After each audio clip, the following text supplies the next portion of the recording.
जय हिंद, वंदे मातरम, जय श्री राम। तो दोस्तों, आज मैं बात करूंगा, काफ़ी सीरियस टॉपिक पे बात करने वाला हूं आपसे। जहां तक मेरा मानना है ना, मुझे इस लॉन्ड्री बिज़नेस में कितना प्रॉफिट मिलता है, तो आपको बता दूं कि मुझे इस लॉन्ड्री बिज़नेस में 80 से 90% प्रॉफिट मिलता है, क्योंकि मेरे पास शॉप खुद का है, मैं सारा काम खुद करता हूँ, तो इस वजह से मुझे इतना कुछ प्रॉफिट आता है। बट जहाँ तक मेरे पास ट्रेनिंग के लिए लोग आते हैं ना, 124 लोग यहाँ पे ट्रेनिंग लेके गए हैं मेरे यहाँ से। तो उनके जो जो प्रॉब्लम्स होती है, जो जो उनकी R&D होती है ना, वो आपके साथ में शेयर करना चाहता हूँ। और एक मैंने डाटा भी बनवाया है, ये शायद दिखेगा नहीं दिखेगा, हाँ, तो एक डाटा भी मैंने बनवाया है। तो आपको अगर लॉन्ड्री बिज़नेस करना है तो काफ़ी हेल्प हो जाएगी। तो चलो मैं वन बाय वन आपको बताता हूँ। तो सबसे पहले वन टाइम इन्वेस्टमेंट आपको कुछ करना है। वन टाइम इन्वेस्टमेंट मतलब आपको लॉन्ड्री बिजनेस की मशीन्स है ना, एक ही बार लेनी पड़ेगी, तो आपके लेनी है दोस्तों लॉन्ड्री मशीन्स। और क्या क्या इक्विपमेंट चाहिए आपको, बेसिक इक्विपमेंट जो पहले दिन से आपको काम में आएंगी। तो इसके लिए आप मेरी काफ़ी सारी वीडियोस देख सकते हो। मेरी जो बेसिक इक्विपमेंट जो है वो, उससे थोड़ा सा आइडिया मिल जाएगा। और अगर आप किसी मैन्युफैक्चरर से बात करना चाहते हो जो लॉन्ड्री मशीन बनाते होंगे, तो global laundry equipment Vinayak Shinde sir ji, 9405022293, इनको आप मैसेज कर सकते हो, कॉल कर सकते हो। वीडियो के स्टार्टिंग में उनके दोनों नंबर आ रहे हैं, तो उनसे आप गाइडेंस ले सकते हो कि कौन कौन सी मशीन चाहिए और वन टाइम इन्वेस्टमेंट में कितना खर्चा आएगा, वो आपको बता देंगे अच्छे से। दूसरी जो बात है ना, तो अगर आप लॉन्ड्री बिजनेस करना चाहते हो, अच्छे बड़े स्केल पे बिजनेस करना चाहते हो ना, तो आपको अपना वेल फर्निश्ड शॉप चाहिए होगा।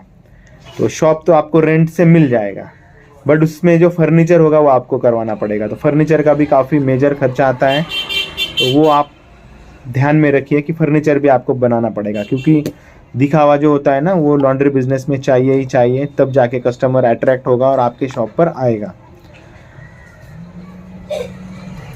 और तीसरा एक खर्चा होता है इलेक्ट्रिसिटी कनेक्शन।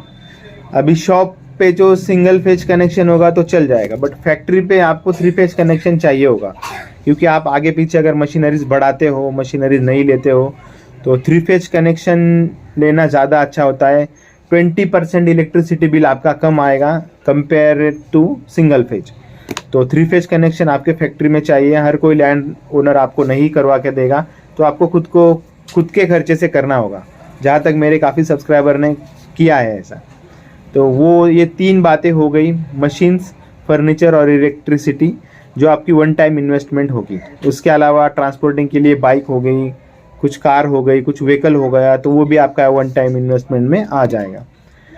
मंथली एक्सपेंस सबसे बड़ा खर्चा है दोस्तों। मंथली एक्सपेंस जो है ना, आपको पहले दिन से खर्चा लगने वाला है।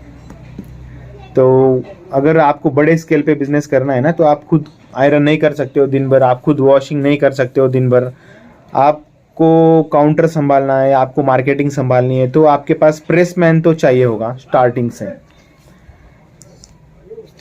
तो उसकी सैलरी आप पहले दिन से ही पकड़ लो, मंथली सैलरी होगी, पर डे होगी, जैसा होगा वो एक ध्यान में रखना है।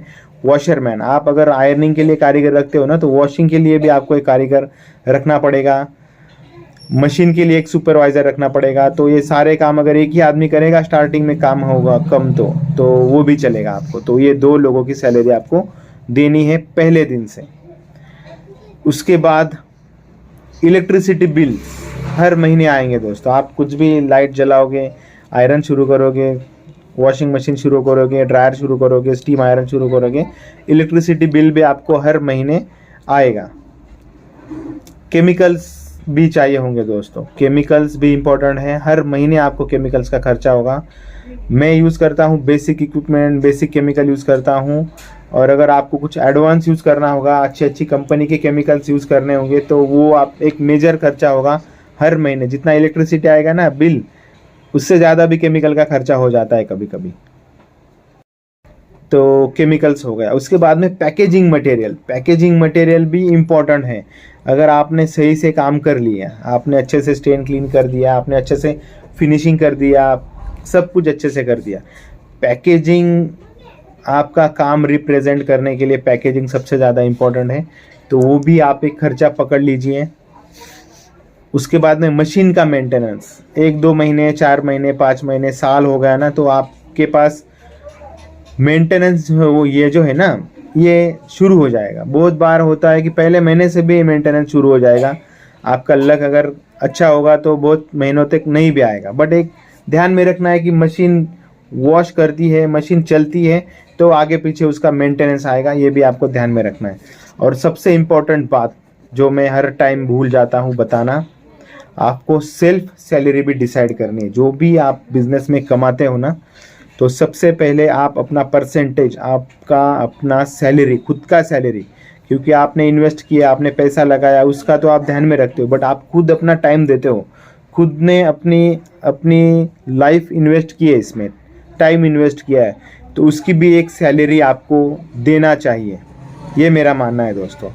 उसके बाद में शॉप अगर खुद का हो तो ठीक है, नहीं है तो उसका रेंट आपको ध्यान में रखना है। डिपॉजिट होता है, उसके बाद में मंथली उसका रेंट होता है, वो ध्यान में रखना है। फैक्ट्री और शॉप एक ही जगह पे है तो ठीक है, नहीं तो फैक्ट्री बहुत सारे लोग अलग से लेते हैं, तो उसका भी रेंट होता है, तो वो भी आपको ध्यान में रखना है।